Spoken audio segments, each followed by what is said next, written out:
Bharatiya Janata party Andhra Pradesh రాష్ట్ర అధ్యక్షురాలు పురంధేశ్వరి ఈ నెల 21వ తేదీన నంద్యాల జిల్లా కేంద్రానికి రానున్నట్టు భారతీయ జనతా పార్టీ నంద్యాల నియోజకవర్గం కన్వీనర్ అభిరుచి మధు తెలిపారు. శుక్రవారం పట్టణంలోని పార్టీ కార్యాలయంలో ఆ పార్టీ పట్టణ అధ్యక్షులు కసెట్టి చంద్రశేఖర్ ఆధ్వర్యంలో ఏర్పాటు చేసిన మీడియా సమావేశంలో ఆయన మాట్లాడుతూ Bharatiya Janata party booth convener శక్తి కేంద్రాల ఆధ్వర్యంలో జిల్లా పార్టీ కార్యాలయం వద్ద జెండా ఆవిష్కరణ కార్యక్రమంలో ఆమె పాల్గొంటారని చెప్పారు. నంద్యాల పర్యటనలో భాగంగా బీజేపీ ఆంధ్రప్రదేశ్ రాష్ట్ర అధ్యక్షురాలు పురంధేశ్వరి కేంద్రంలోని బీజేపీ ప్రభుత్వం అమలు చేస్తున్న పథకాలు, ప్రజా సంక్షేమ కార్యక్రమాల గురించి కరపత్రాలను విడుదల చేస్తారని నంద్యాల బీజేపీ కన్వీనర్ అభిరుచి మధు చెప్పారు. పురంధేశ్వరి గారు 21వ తారీఖున భారతీయ జనతా పార్టీ బూత్ కన్వీనర్లు శక్తి కేంద్రాల అధ్యక్షులతో సమావేశం గురించి నంద్యాలకు రావడం జరుగుతుంది.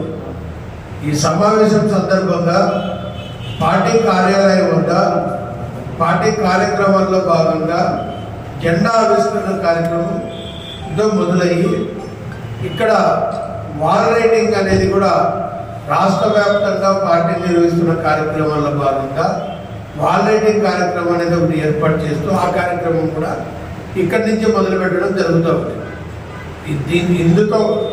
ఇందులోనే కేంద్ర ప్రభుత్వ పథకాలను వివరించడంలో భాగంగా ప్రజలకు పాంప్లెట్ల రూపంలో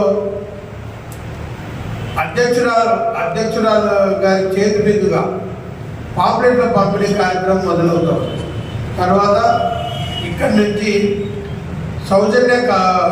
సౌజన్య ఫంక్షన్గా అక్కడ కార్యకర్తలతో కేవలం ఇది పబ్లిక్ సమావేశం కాదు, బూత్ కన్వీనర్లు శక్తి కేంద్రాల అధ్యక్షులతో పార్లమెంటు పరిధిలోని 7 నియోజకవర్గాల అసెంబ్లీ కన్వీనర్లు, జిల్లా పార్టీ ఉపాధ్యక్షులు, ప్రధాన కార్యదర్శులు, జిల్లా కార్యవర్గ సభ్యులు, అన్ని హోదాల్లో ఉన్న రాష్ట్ర కార్యవర్గ సభ్యులతో నంద్యాల పార్లమెంటు పరిధిలో ఉన్న అందరి నాయకులతో కలిసి సమావేశం ఏర్పాటు ఉంది. ఈ సమావేశాన్ని మీడియా మిత్రులు కూడా ఆ రోజు పత్రికా ముఖంగా ఆహ్వానిస్తున్నాం. ఆ కార్యక్రమాన్ని విజయవంతం చేయవలసిందిగా కోరుచున్నాం.